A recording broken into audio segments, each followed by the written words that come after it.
Welcome to Hiraeth, the home of modern Welsh politics.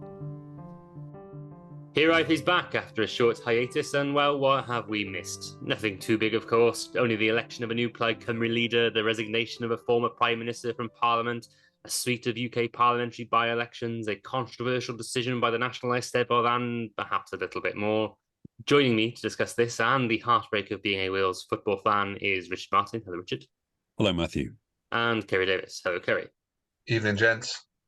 So should we start with the first bit of massive news we managed to miss when we were away, which was the election of Rhun ap Iorwerth as Plaid Cymru leader.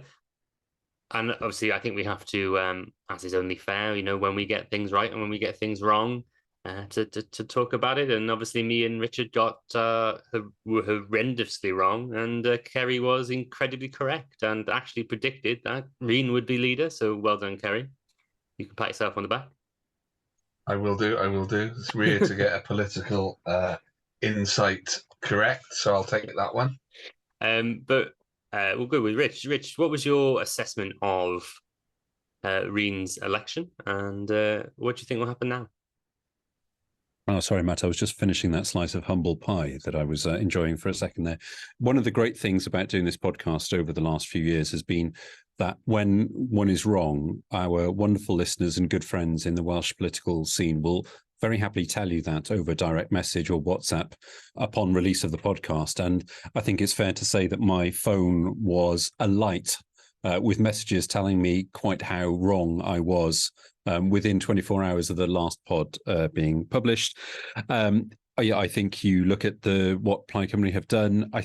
Rhun ultimately was probably right to make the decision that he did. Don't leave the Senedd, don't take a big gamble on potentially winning Ynys Môn. Certainly, if you look at what's happened since he won, which what we're looking at 4 days since he was made official as the leader, I think the advantage for Plaid Cymru as a Senedd group is that there is a strong sense of continuity. Some of the toxicity that had surrounded the last few months has been taken away. There has been progress on addressing Project Powys, the report that crystallised some of the core issues in Plaid Cymru and the Plaid Cymru group. I think the question really is for Rhun, who came second in the last leadership election, a comfortable distance behind Adam Price, but also equally a comfortable distance ahead of Leanne Wood, is what is his leadership going to be like? This is an unexpected turn of events. What does it mean for the party? The party is facing a very tricky UK election within 18 months of him becoming leader. I mean, I suppose I should start with fundamentally the party has a lot of problems. We all know that now very clearly. Can he address those problems? But the big one, certainly as you look forward to the future, is, well, what is Plaid Cymru for? What is its path to government, if indeed that's what it aspires to be? It is too soon, undoubtedly. But I think Rhun comes into the role without people necessarily having a clear idea about what his personal leadership vision is for the party, and it will be for him to carve that out. And we wait and see. And as we were just talking before the pod started, there was an intervention by former leader Leanne Wood just before the nominations closed, because we on this pod had trailed that there might be a female challenger to Rhun for the leadership that didn't materialise, but that the party has recognised that having a female potential deputy or co-leader, whatever the model ends up being, is something that they might pursue. So a lot of unanswered questions. I think we'd probably all like to congratulate Rhun on his promotion to the leadership of the party, and we look forward to speaking with him at the earliest possible opportunity.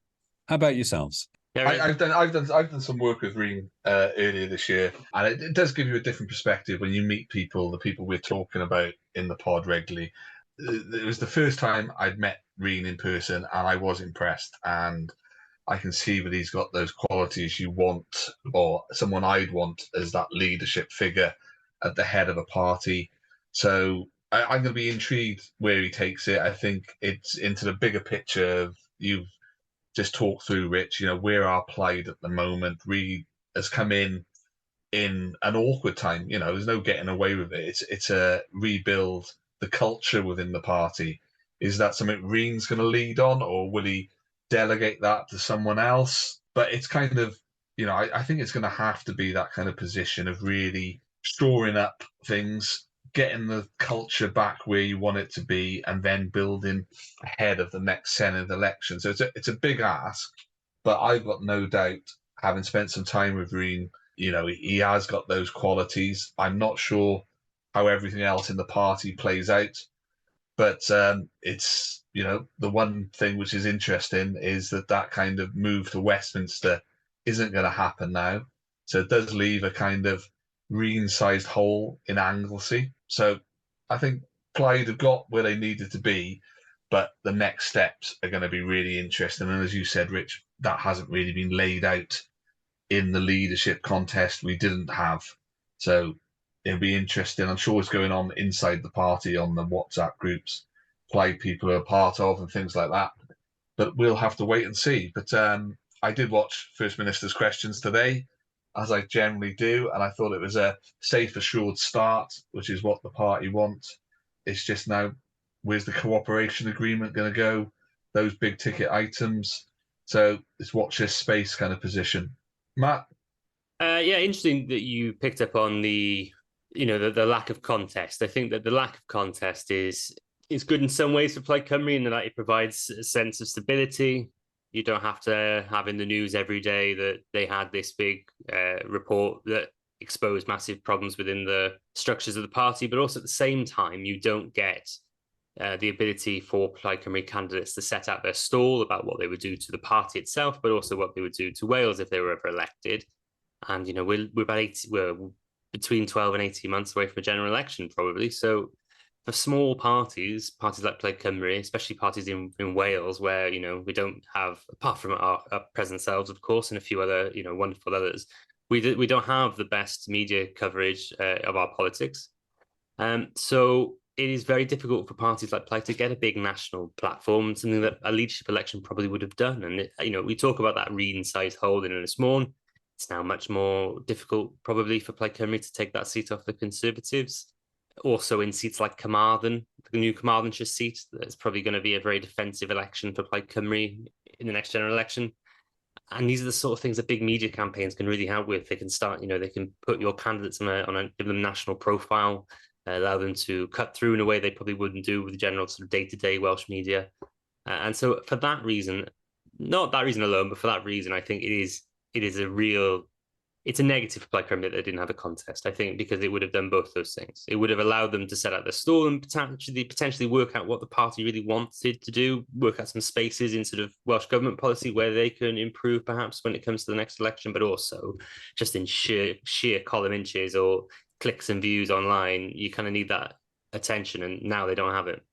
If I can just put a counterpoint on that, as somebody who's been away from Wales for a couple of weeks, and away from the UK for a couple of weeks, I don't think that if the Plaid Cymru leadership election had been conducted in musical form naked, they would have got any column inches, because there has been some other news in the UK political scene over the last 2 weeks. And I also apologise for the mental image there. I didn't mean to place that in your mind, but you won't be able to stop thinking about it now. I actually think, in a way, it would have been a complete waste of time if that's what the purpose was, because you don't get former Prime Minister voting out of Parliament after he's already quit. Sure. First Minister of Scotland arrested, all of this stuff, there would have been no traction in the UK media. And Plaid Cymru could not have planned any of that, of course, but I think it would have not had the desired purpose that you're talking about there, should they have had it. Again, if I could just be devil's advocate, it's not every day, especially over summer, where former prime ministers get kicked out of the Houses of Parliament, nor is it the everyday occurrence when former First Ministers of Scotland get arrested. So whilst I don't disagree that certainly in the last fortnight or so, it probably wouldn't have had much cut through, that's not to say that there wouldn't have been any coverage over the summer, especially in Wales, where, England and Scotland very likely to have quite a series of contentious by-elections. Yes, no, fair enough. In UK media, it probably may not have had huge rating cut through, but certainly in Wales, I think it would have. And it would also have given an excuse for these candidates to be going in and around Wales, U2 and Plaid Cymru is interesting, but I've just joined the cricket from a long day in work, and it's getting very exciting. It's very, very close, isn't it? Edgbaston. Cummins is just hitting sixes all over the place. It's just, we'll go back to the politics, but you can't beat a tight Ashes finish. But regarding Reen, I understand totally what you mean, Matt, and it would have given a platform for some other figures implied to be more recognised in the public, which would be good, because I don't think there are many at the moment who are widely recognised. But I think the issue which brought Reen to the leadership, which is the kind of report and all the issues that were addressed, not having a leadership contest gives the party more time and a focus on those issues and getting that culture where they want it to be. So I think that, in the scheme of what we want from our political representatives, is a good place for the party to be. And for what it's worth, Kerry, my understanding is that actually good progress is being made on the Project Power report, implementing a number of those recommendations. And my understanding, again, is that there is hope by the Plaid Cymru conference in Aberystwyth in October that a large percentage of those recommendations would have been implemented. So we've talked about this before when we did the pod the week that Adam resigned. And to be fair to Plaid Cymru, I don't think they have lost sight of how important that report is. So there seems to be concerted effort amongst basically everybody whom I know in the party to make sure that is at the forefront of what they're doing. Absolutely. Right, gents, should we move on? As mentioned, it's been a quiet couple of weeks since we last recorded. So is there anything that's come out of the last couple of weeks that we want to pull out? I mean, there's been an awful lot of column centimetres devoted to an awful lot of the stuff that's gone on. But is there anything pertinent from a Welsh point of view, or something that we could cover that we think would be useful for our listeners? I have a funny feeling you would like to ask me about the situation that's gone on in the Cynon Valley, Merthyr Tydfil seat. That would not surprise me if you wanted to discuss that at all. No idea what you're talking about, mate. No, go ahead. Go ahead. Go on, Matthew, there are rumours abound that the Labour Party is through its candidate selection process trying to weed out potential members or existing members that it is not, the leadership of the PLP is not massively enamoured with. Is there any truth to that? It's a really difficult question, I think, because fundamentally all these decisions in terms of the red on red seat selections have been democratic. They have been taken by the members of those new constituencies. So it's very hard to say that there's been interference in terms of any way, in terms of the party trying to impose its will on local members. However, I do know for a fact that in the Cynon Valley Merthyr Tydfil seat selection, there was Beth Winter was concerned about the time frame of the contest, as well as the fact that there would be no in-person hustings. So yeah, certainly these selections are not being carried out with a big run-in that would allow for a prolonged period of campaigning by either candidate. But I suppose that is of no benefit to either side. There's been another example of this in Birkenhead, where the two candidates were both sitting MPs. It's widely reported that an MP in a neighbouring constituency was about to retire. So there was no need for a contest, in fact, but one happened anyway, and it's just so happened that the MP that lost that seat was on the left of the Labour Party. So certainly it doesn't seem like the left are doing particularly well in these seat selections. But again, I have to reiterate, they are being done democratically by the members, and that's really fundamentally all you can say. And I think it's incumbent upon the left of the Labour Party and the right of the Labour Party to make sure the processes are as fair as they can be, and then even if their candidate wins in certain selections, to make sure that all these issues are ironed out and brought to everyone's attention. Because if they're not, you have no leg to stand on, as far as I'm concerned, in terms of crying impropriety. So there's no suggestion that the invisible hand of Lotto was seen in any of the structures, because Keir Starmer and his team have been quite ruthless in their selection shortlisting elsewhere. This particular case was a case where two sitting MPs were competing against each other, but there's a kind of a sort of narrative brewing among the left that this is a purge or some some kind of influence operation is going on behind the scenes to try and make sure that the Labour Party is reshaped in the image of the current Labour leadership. Maybe that's not something. Maybe that is just the way things are when you're in power or when you are leading the party, is that you do remake the party in your own image, and we shouldn't necessarily be expecting anything different. And if you're out of favour, just as there were a number of what you might call centrist Labour members under the Corbyn regime, that that's just swings and roundabouts. Deal with it. I've got three things to say on this. Firstly, yes, under Corbyn, candidates were still imposed on constituency Labour parties. That happened. Two, this is a tale as old as time. The Labour Party has been known for forever, and all parties the same, to shortlist candidates that are preferred options of the leadership.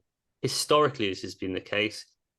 I've heard incredible stories of them picking it down to three candidates. One who doesn't live in the area, one who is completely inappropriate to be a political candidate, and the third one who just so happens to live nearby and could be an MP. That's happened for forever. And you know what? Sometimes it's massively backfired on the Labour Party, and they've picked the person who is completely inappropriate to be a candidate. Number three, the membership of the Labour Party has fundamentally altered since Corbyn left power.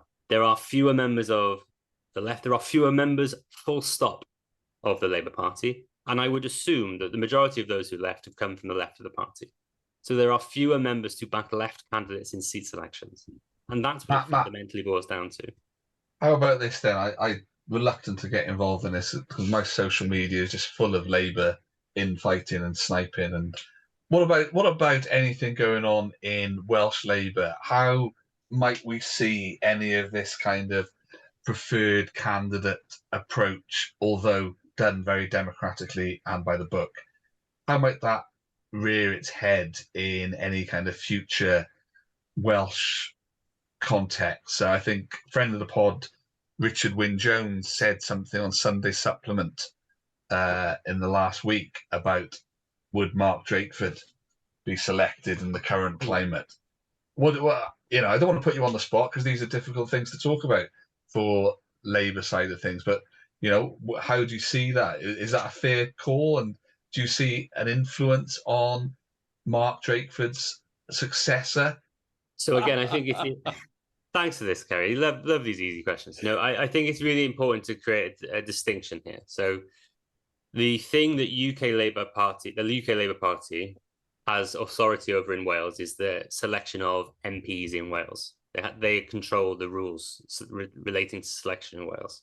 In fact, Mark Drakeford voted against the selection process for Cynon Valley and Merthyr at the Welsh Executive Committee. So, I think that gives you some insight to how the senior figures in Welsh Labour feel about the UK Labour Party's selection processes. However, it's important to create the distinction here. In a Senedd setting, it's the Welsh Executive Committee, the Welsh Labour Party, which has control over candidate selection and shortlisting processes. So perhaps insofar as certain MPs may prefer candidates who are more aligned to the UK Labour leadership, maybe that will have some influence, but constitutionally speaking, it doesn't, because MPs have no say in a Welsh Labour leadership election beyond their vote as a party member. Sure, they may exert some influence, but constitutionally speaking, they have no actual influence. It'll be Welsh Labour MSs and constituency Labour parties and Labour Party affiliates that make the decision on who gets on the ballot, and it will be Labour Party members and affiliate members who decide who becomes leader, fundamentally, when it's whittled down to the 2 or 3 it may be. So to answer your question, Kerry, you have to create a distinction, and in terms of the leadership, no, I don't think it'll have a massive influence. So sticking with that theme, I think there was just an interesting thing that we'll just pick up on, because if people haven't seen it already, it's probably worth casting their eye over. Former Hiraeth live pod event guest, Jerry Hassan from Scotland, wrote a very interesting piece over the weekend that was published in a Scottish newspaper. I can't remember which one. The National. The National, Scotland. Remember, we used to have something like that, if you yes. remember correctly. R.I.P. R.I.P. The National, he wrote a very interesting piece in the National about the relationship between Scottish and Welsh Labour. Now, this was really interesting to me. It was also rewritten and posted today by Will Hayward, continuing his cracking form at Wales Online. And I think it's worth mentioning for us, because certainly as somebody outside of the Labour Party who has observed several decades worth of success for the Welsh Labour Party in winning elections, and looking at Scottish Labour, which has had certainly a decade and a half of not winning elections and barely winning anything at all, in fact, I've always worked on the assumption that Scottish Labour would be pretty wise to look to Welsh Labour and say, well, what are you guys doing right? Maybe we should try and do something similar and learn from your success. And we learn, thanks to some anonymous quotes from Welsh Labour staffers, that actually Scottish Labour's not that fond of Welsh Labour, and in fact looks at Welsh Labour and thinks, no, shut up, do what we're doing and say what we're saying, because, this is the Labour way. And I wonder, as a Labour man through and through, Matthew, whether you have any observations about that article, because certainly for myself reading it, I found it quite surprising. Well, I didn't find it that surprising at all, really. I think for a long time now, people have been asking the question, why does no one listen to Welsh Labour? And it's probably fundamentally because they don't like what they hear. The Scottish context, of course, is very different from the Welsh one. Scottish Labour ceded the flag. They ceded that ground so early on to the Scottish National Party that now they've put themselves in such an ideological prison of their position that they cannot contemplate moving towards that ground. And, conversely, what Welsh Labour did after a very disappointing election result in 1999 is it firmly planted its tanks on that civic, national middle ground that we have in Wales in terms of national identity. And it's worked wonders for Welsh Labour, but fundamentally, to keep that logically consistent, you have to make certain concessions or just ideological statements that the UK is actually is a voluntary union of 4 individual nations. That's a very difficult thing for Scottish Labour and English Labour, of course, to contemplate. Scottish Labour, because they have the scars of the last 15, 16 years against the SNP, and English Labour because fundamentally, one, they don't want to look weak on the union compared to the Conservatives because they fear that may have a negative impact on their polling in England, but also because they need Scottish seats to win the next general election. So even the concept that it could be divisible is risible to UK and Scottish Labour. There's this, I'm going to get really, really geeky here, and I'm sure a land lawyer is going to shout at this when he listens, but there's this really fascinating thing in land law. No one has ever said that before, by the way. There's nothing fascinating in land law.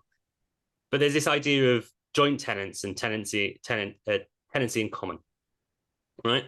So joint tenants, if there's, say, for example, there's 2 people, they can own the whole, but there's no identifiable share. They simply own the whole together. And there's some legal theorists who believe that even identifying a share creates what's known as a tenancy in common. It means that you could theoretically split it apart, sell different bits off, etc. And that's fundamentally what we've come to now in the idea between Welsh Labour and UK Labour, is that UK Labour fundamentally think that the UK is a joint tenancy. It is indivisible. It cannot be split apart. And to even contemplate that idea opens it up to risk and that it might fall apart. And I think that's fundamentally where we are now. Have they ever tried speaking to the SDLP about this question? It's a really good question, Rich, and I would love to know the answer. I mean, I've been, as we approach the next Senate election, I mean, a lot of people in Welsh Labour are concerned about that process because they don't know how it'll work in terms of campaigning in a constituency with numerous members who might get elected. And the thing I've always said is, well, they've done it quite well in Northern Ireland. We should probably speak to our sister party to see how they do it. And there are other things I think that they could probably speak to the SDLP about as well.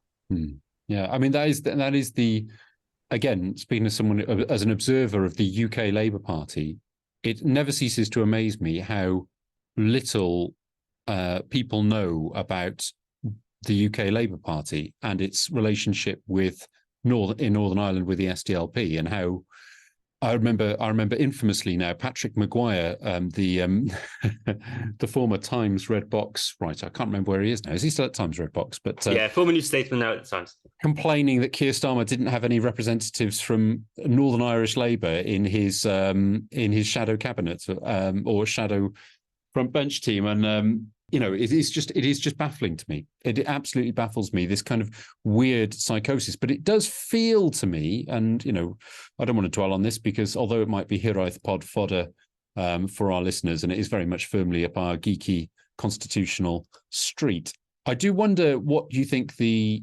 implications might be for Welsh Labour should Scottish Labour have a resurgence at the next UK general election, because Scottish Labour does have more control over its candidates in Scotland. It is a more separate party, I believe, than Welsh Labour is from UK Labour. What the effect of a more successful Scottish Labour and a more successful English/UK Labour would be for the clear red water. We had a lovely exchange on the Hiraeth group chat about this. Is that strait of clear red water narrowing, Matthew? I'm going to answer your first question, which is what would it mean for Welsh Labour? I think, well, unfortunately, it'll probably mean they're even less important than they are now, which is horrible, sad state of affairs and a reflection, I think, of the value that UK Labour has attached to Scotland over the last near enough 10 years since it lost all the seats in 2015. Feel that they absolutely need to do everything possible to get them back. Whereas Wales is sort of always just, well, we get enough seats from Wales, it's fine. So I think that, unfortunately, it will mean that Wales and Welsh Labour is listened to ever so slightly less than it is now. And what was your second question? Clear red water. That, I think, fundamentally boils down to whom the next Welsh Labour leader is. I think certainly under Mark Drake, but I can see no narrowing of that gap, let's say. I just want to jump in and just say I don't think it is just the seats issue for UK Labour from Scotland, which many people think they need to have a majority or might have done before recent events, which we'll probably talk about now. But I still think UK Labour and Labour are a unionist party to all intents and purposes, and keeping Scotland in the union, is an important aspect of what Labour want to achieve. So that's one of the drivers by some of what they're doing in Scotland as well. It's not just about having seats in Westminster or Holywood. It's just the Labour view on the world is to make things better for everyone and not, break things down. If I think I'm right there, Matt, in a very simplistic way. But I think that's one of the views on why Scotland is so important currently, is that it has been very, very close to breaking away from the rest of the UK, and then that does diminish the UK in many respects. We can move on now, Rich. I presume you're going to go on to the other party, which is ripping itself apart on my timeline, and the Conservative shenanigans during your kind of period of recess and what you might have missed. My period of recess. Well, I always think there's a question about that we do in this podcast is what do we do that no one else do? What is the approach that we can bring? Because, London media has gone to town on all that stuff when political gravity finally caught up with a certain former prime minister who finally accepted, well, he didn't accept consequences. He ran away from the consequences, which I think is actually possibly more emblematic of his character than anything else, is that he didn't actually stand and fight his corner. But I think, what is the implication for Wales? I think that's the thing that, what does it mean for us here? It doesn't mean anything, frankly. And because, as I know, I also watched First Minister's Questions this morning, and there was plenty of talk about the events in the House of Commons over the last few days, but I don't think it fundamentally changed anything. Any thoughts, gents? Yeah, I think the landscape in the last 2 weeks has changed dramatically for me in terms of what the next election will bring. You two will have both on record and off record will know that I didn't think the next election would be a walkover. It would be a close run thing. But the last few weeks, let's call it the shenanigans of our one-time Prime Minister, the by-elections which have followed by various people, which I think shows a complete lack of commitment to people they're supposed to represent. I think the COVID inquiry, which will come up, is going to go on for years. It's going to go through our next general election. So Rishi Sunak, whatever he wants to do, he cannot get away from some of these kind of stains on the Conservative Party. I don't know, you've probably both seen it, but the latest video which appeared, and I know it's on a party which people were aware of and it's been investigated and things like that, but that's back in the news. You've got the honours, everything which seems to come out from that side of our political wing on the right seems to really, really annoy people at the moment. And I've gone from thinking that it's going to be close with the Conservatives managing full employment, getting inflation back under control, maybe the beginning of interest rates to go back down this time next year, corner election next autumn. I think that's gone. I really can't see any way back for them. And that includes our bellwether discussion on Brecon and Radnor. I spoke to a few people in Brecon and Radnor recently from a number of parties, and I'd say there's been a change of view and what will happen there. I know people who would normally vote blue, who are really fed up. I know people who are Labour, who will vote tactically. And I think the kind of imposition of someone who isn't from the area will be overlooked. I think by the time we elect, he'll been there for 2 years. And I think, there's going to be a lot of seats like that, which people will just be fed up and will want to change. Yep. Careful, we're going to get angry tweets again for daring saying that someone come from out the area in Brecon and Radnor, Kerry.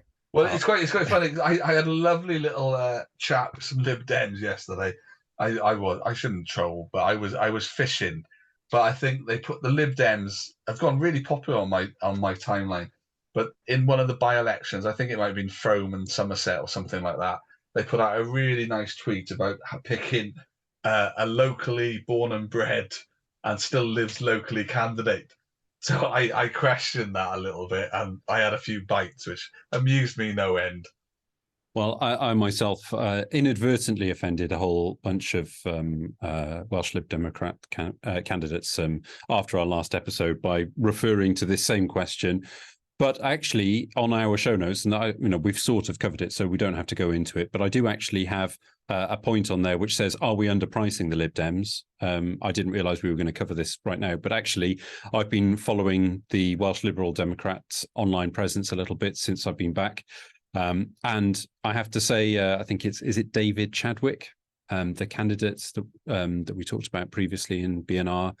I don't think they have a candidate yet for Maldwyn, Montgomeryshire, as far as I'm aware. But I increasingly of the mind that we have been underpricing them, and actually, they've been very, very active, and particularly as those are the two target seats for the Lib Dems in Wales, and there aren't really, there isn't really another party that could win those realistically. I think there's a very good chance of that.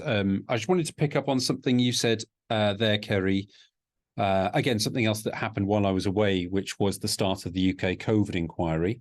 And I wondered, what should we be expecting from the UK COVID? We're not going to retread whether there should be a Welsh COVID inquiry, because that debate is well litigated and ongoing elsewhere. But I thought, what are we going to see from that in terms of Welsh government presence at that inquiry? Will we see Mark Drakeford? Will we see Vaughan Gething as he's been representing his former role as health minister? And will we see some of the campaign groups that we've seen in Wales and some of the clinical staff? We've had former guests on the pod here, making contributions to that. Do we feel that is going to fully capture the Welsh experience of the COVID pandemic? I think so. I think I've looked at it a little bit, and I'm doing some work on one of the modules actually a little bit further down the line. But yeah, I think it is gonna very much have that kind of Welsh focus, whether we think that's the right way to have gone or not. And I think the opening day speeches, Wales featured quite prominently from a number of the legal arguments that were there. And I don't think the chair and all those involved have set very clearly how serious it's going to be taken. I think they're looking right the way through to 2026. So I don't think there's going to be any stone unturned. And I think today's we're recording on the Monday was really interesting. I think George Osborne was there today talking around. What day is it? It's Tuesday. It's Tuesday. That's the kind of week I'm having. I'm trying to watch the Ashes as well. Me too. They need 6 to win. Who needs 6 to win? Australia with 2 wickets. It's crazy. Anyway. Today's thing I was quite interested in. They had George Osborne there talking around, did the austerity affect the impact? And, depending on your politics, you can say whether it did. He batted that away. Do you see what I did there, boys? He batted that away quite strongly and said, no, he was making the UK fiscally strong to deal with the pandemic in terms of the fiscal firepower we subsequently brought to it. But then the argument would be everything else which austerity delivered in the years before in terms of beds, clinicians, preparedness, resilience, impacted our responses. So, like I said earlier, I think this is going to run and run as it rightly should do, but it's going to be something which is going to be a thorn in Rishi Sunak's side as he moves towards an election, as COVID is just going to be there week after week after week. And similarly, your initial question was about Wales. It is going to be what happened in Wales as well, because there were various issues which we know we perhaps should have done differently. It's important to note on that, though, I think that for those who've missed it, there has been a Senedd committee set up that will be co-chaired by Joyce Watson and Tom Giffard, that will sort of pick up on anything about Wales that is missed out by the UK-wide COVID inquiry. So whilst I think a lot of people will consider that deeply suboptimal and think that Wales should hold its own inquiry, I suppose that is showing that at least if that UK-wide inquiry does miss out bits, that there will be a body with an interest in making sure that those issues are brought to the fore from a Welsh perspective as well. That's very, very useful to know about. I appreciate we've been going a little while already, and I'm sure that loads of other stuff happened while I was away. I mean, we found out that Natasha Asghar is not going to be Mayor of London, the South Wales East member of the Senedd, to nobody's surprise. I think also we haven't talked about Freeports explicitly here on the pod yet in the Welsh context, but extraordinary reporting by Jen Williams of Welsh Extraction. Anybody who doesn't already follow her on Twitter, very good follow. Now works for the FT and has been reporting on the Freeport disaster in the northeast of England, Tees Valley, along with former The National Wales writer Lee Jones at Leesus, who and I think Freeport seem to be all viewed through the prism now as Tees Valley used to be the poster child for Freeports under the Conservative government in Westminster, and is now, whatever the opposite of a poster child is, the enfant terrible, the black sheep. I mean, it is all looking incredibly messy, and I think there's some, although very different contexts in Ynys Môn and in South Wales West. I think Freeport's going to continue to be an interesting story. Is there anything else in the news that we should pick up on? Well, one, I thought you went on holiday to Greece and not to France. But your pronunciation was fantastic. What is enfant terrible in Greek? I have no idea. No idea. I think the one thing we probably should talk about is the discussion that's been going on relating to the Eisteddfod and their Welsh language exclusive policy on the maes.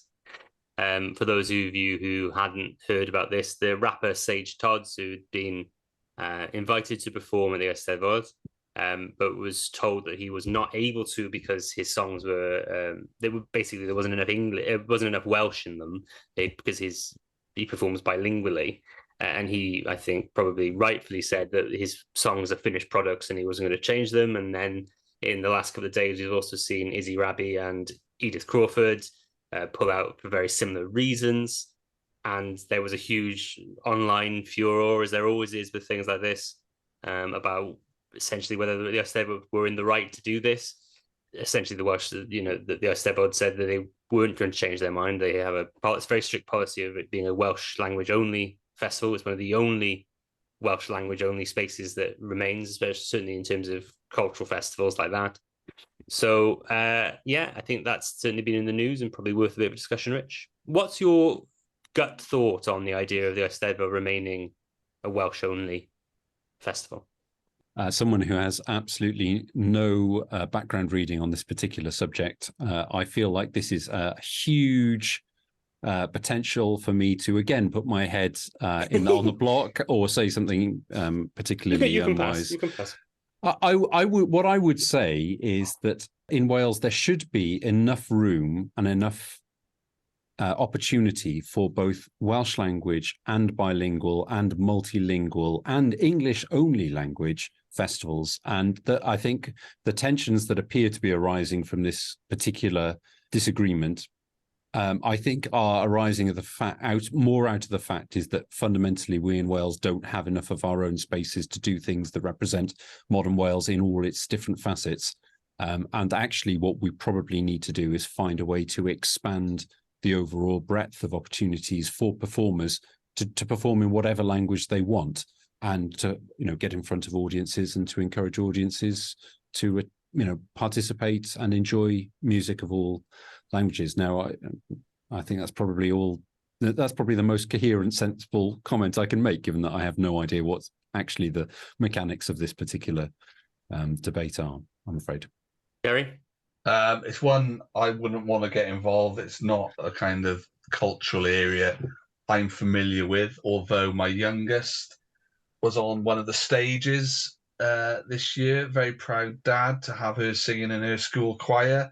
First, probably, of my Davis family to have appeared on the main Earth stage. And she was also on a couple of video clips with S4C.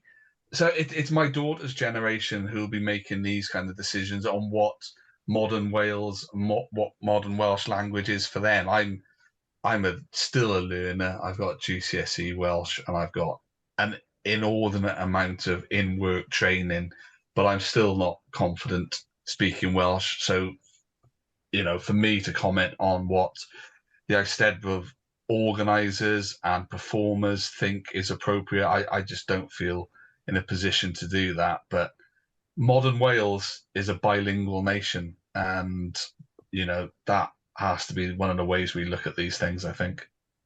The one way I will follow this up, Matt, and the one thing that I can say with a degree of certainty is that the Eisteddfod this year is going to be quite notable, because there will be at least 2 fantastic live podcast recordings on the maes. And please, everybody, pay attention. If you are going to the Eisteddfod, about the schedule for the first Saturday and the Friday of the Eisteddfod. More to follow. More to follow. I mean, for what it's worth, I think that some of the best conversations I've seen on this, are really enlightening. I can completely understand the Eisteddfod's situation, where they feel they have an obligation to defend the language and to preserve this Welsh language only space. I really do fundamentally get that. But exactly what Kerry said, Wales is a bilingual nation. And, having taken, English language only speakers to the festival in the past, it can be a little difficult. I think that there needs to, for them to be fully engaged with the festival. And I think that there is certainly more what the Eisteddfod could do in terms of making people feel they can come there with any level of Welsh. But also a really interesting point that was made is that spaces like Maes B, for those who don't know, is a sort of more alternative maes, where the younger generation tend to hang around. I said that sentence and I felt immediately about 50 million years old, but where the younger crowd tend to hang out on Maes B in Eisteddfod. And previously that was a sort of fringe. So the rules on language there were very lax. People could speak primarily Welsh. They could be a bit more bilingual. They could mix and match in the way that I think most young Welsh speakers do. No one is speaking Welsh, in perfect literary Welsh at the Eisteddfod. And if they are, they're certainly they're very unlikely to be over the younger generation. And as the language develops, it will probably go more that way than less.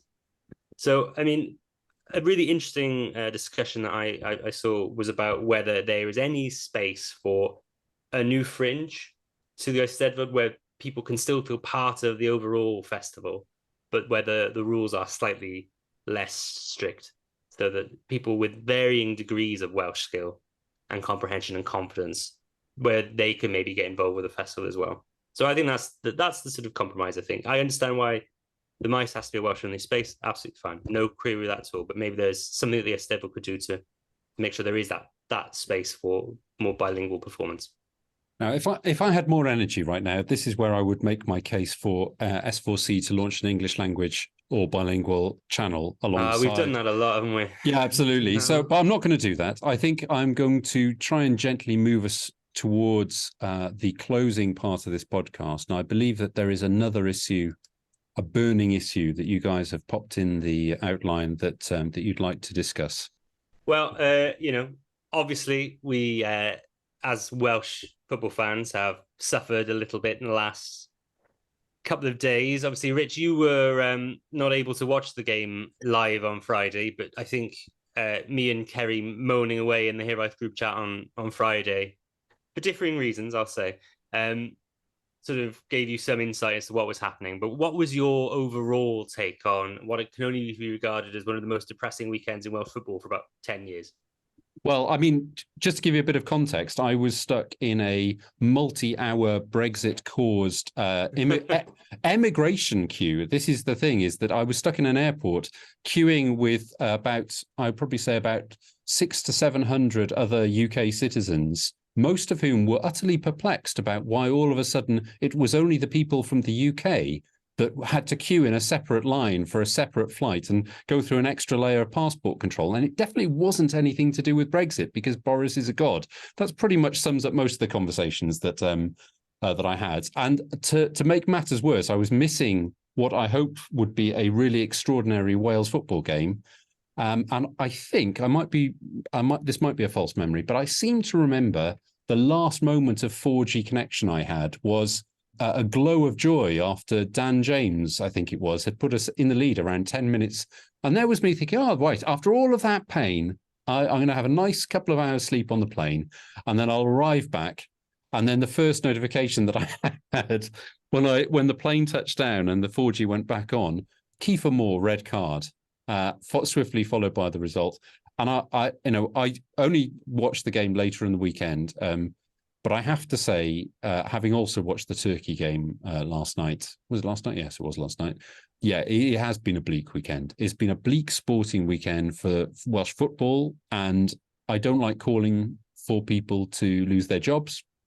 And I love Rob Page as a human being. I think he is, and as a Welshman actually from the Valleys, I think many of the qualities that he has brought to that role are very good for Welsh football, but I understand why so many people are questioning whether he's the right person to take Wales forward, because there has been a distinct problem that was evident at the World Cup, but has also followed us afterwards. But I will quickly say, Wales men's under-21 team doing all right.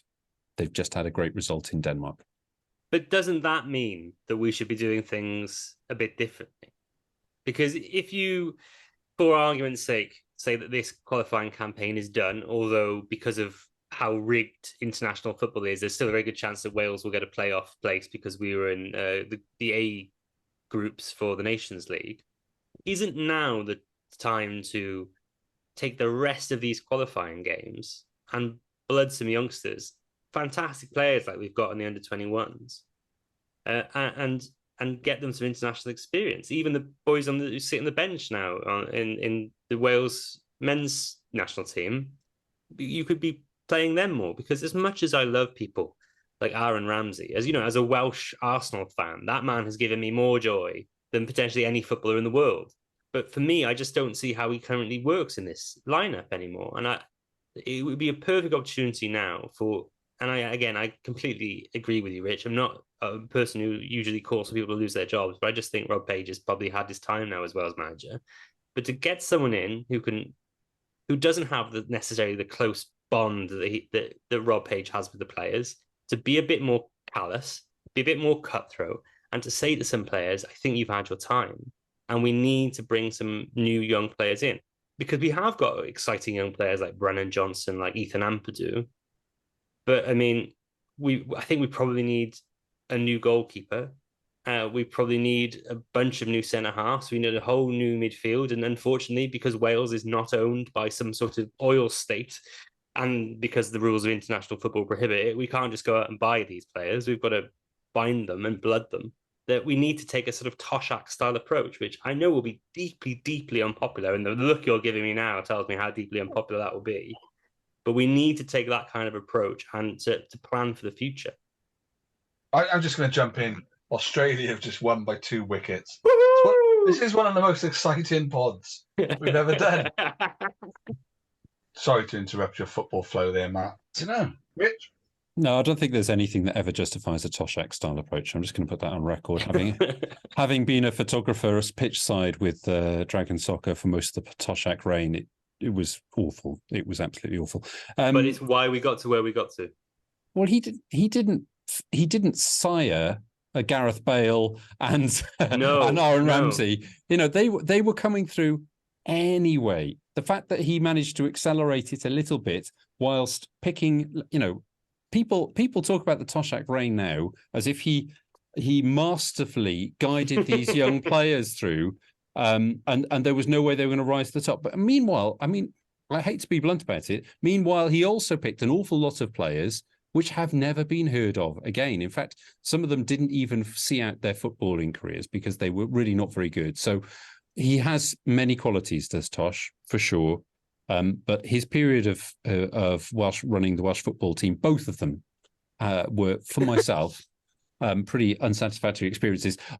But the thing is, we never know. And I apologise to any listener that doesn't care about Welsh football, because I know yes, there are plenty, and one of them gave me a bit of grief for being football obsessed over the weekend. I think that the thing is, we just don't know. If you recall, there was a period under Gary Speed of utter bleakness, rubbish results, terrible.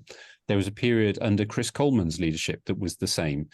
They managed to find their way eventually, and whilst some might say that Robbie Page has been in post long enough to have found his way already, that's entirely possible. But it could also be that, you know, simply by losing such dominant players within the squad itself is not what it once was, and it is difficult to coax out of players that are, many of them, either not playing regularly or not playing at the top level, the kind of performances that we have become accustomed to. It also doesn't help, I think, and we saw this at the World Cup and in the last two games, that for some reason Wales have stopped just playing in red, but they've started to acquire extra little bits of red in the shape of little plastic rectangles, and I don't understand why that is happening, because the number of red cards, Neil Roberts from Dragon Soccer was posting on Twitter about this earlier today. The number of red cards we've acquired in the last 2 years has been way above any previous number of red cards that we've acquired. And that is very odd. And I don't know if that's a coaching thing or if that's a player thing, or it might just be simply a frustration thing that we're not reaching the levels that we expect of ourselves these days. We'll never know the counterfactual. If Rob Page were to go now, believe it or not, things could get worse. There's no guarantee that a change necessarily brings out things for the better. People who watched Welsh football in the 1990s know this to be a fact. It could also be that Rob Page manages to find a better blend. I think what makes it difficult for people is listening to Osian Roberts on Eisteddfod commentating and thinking, you know, how integral he was to our success in the 2010s, and wondering what might be if he was involved once more. We shall see. As an Arsenal fan, assistant to Patrick Vieira, bring it on. Yeah. Okay. Kerry. Yeah. I still love Welsh football, and I've been in the hard yards in the past, and we never qualified for anything. And it is a gloomy time at the moment, but I still think we've got a really good crop of young players. There is that issue with the manager, and how long does he persist with some of the older legs? But, we shall see. I'm a huge Welsh rugby fan as well. Trust me, we've talked about football. Welsh rugby is not looking great at the moment either with a World Cup year. But what we have got is Johnny Clayton and Gezi. So we are currently world darts champions. So, if it swings and roundabouts. Right, gentlemen, I think we shall close tonight's proceedings. However, before we go, for those who follow us on Twitter, you may have seen us advertise the fact that we're doing a little Hiraeth tour this summer. So at the minute, we have 3 live events scheduled, the first of which will be taking place on Thursday, July 6th at the Senedd, where we'll be with the Wales Governance Centre, talking to Nye Davies about his new book, which is a collection of essays from Tribune, from Aneurin Bevan. Then also at the end of July, on the Thursday at the Royal Welsh Show, we will be with the FUW talking about Brexit and its impact on agriculture. And then in August, on the 11th, I believe, of August, the Friday, we will be at the Eisteddfod. Details of that will follow. But I hope if any of you are available or nearby for any of those live dates, please pop down and come see us. We'd love to see you, love to have a chat. There'll all be interactive events where you'll be able to ask questions from the audience as well. So please feel free. We love meeting listeners. Thank you very much for listening. Thank you very much to Richard Martin. Where can people find you on Twitter, Rich? As always, at Mimosa Cymru on Twitter. Thank you very much. Kerry Davis, where can people find you on Twitter? I'm Kerry the Viking on Twitter, and you can find me at Kerry John Davis at LinkedIn. I'm widening my social media handles on here. Well, are you looking for a job? Are you looking for a job then, Kerry? Is that why you're on LinkedIn all of a sudden? I'm always on. I like LinkedIn. The professional side of me is on LinkedIn. You're a very good LinkedIn poster. I will say that. I'm pretty poor at posting on LinkedIn. I'll do it if I've created an interesting Senedd model or a cool map or something, but that's about it. And you can find me on Twitter at Hexter101, HEXTER101, or you go LinkedIn, Matthew Hexter on LinkedIn. But you can also find Hiraeth on all the socials at Eisteddfod. You can go to our website, www.walespolitics.com, and thank you so much for supporting us with your ears. But if you would like to do so with your wallet, you can also find us at www.patreon.com/Hiraethpod. Thank you for listening to Hiraeth. If you like what you heard, please don't forget to subscribe, rate, and review.